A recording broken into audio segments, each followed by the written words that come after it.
Mapainit muna tayo ng mantika sa kawali at iprito ko na rin yung 2 pirasong tilapia na hiniwa ko lang sa gitna.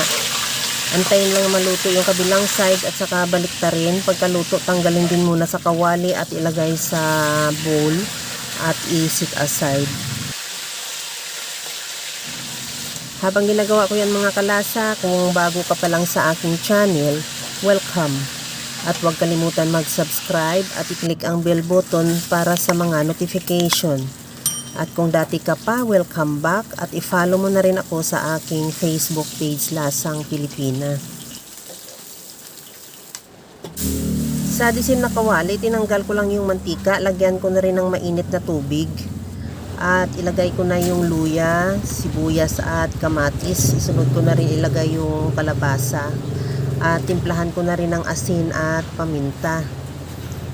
Takpan ko muna hanggang sa maluto lang yung kalabasa at ilagay ko na rin yung piniritong isda para magkaroon na rin ng timpla o lasa ng piniritong isda yung ating sabaw.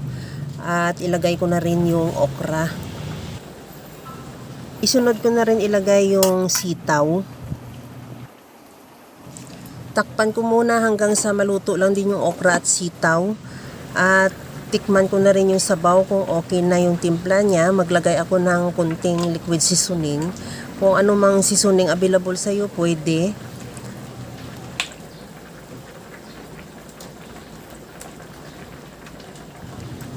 Maglagay din ako ng alugbati.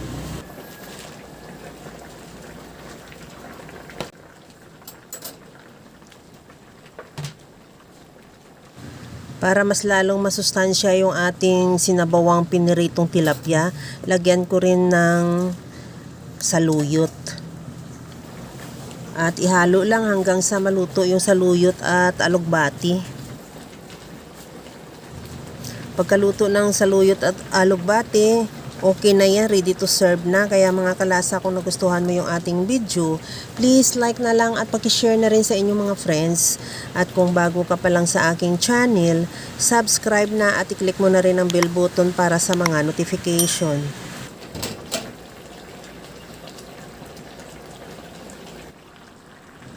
Okay na to, ready to serve na.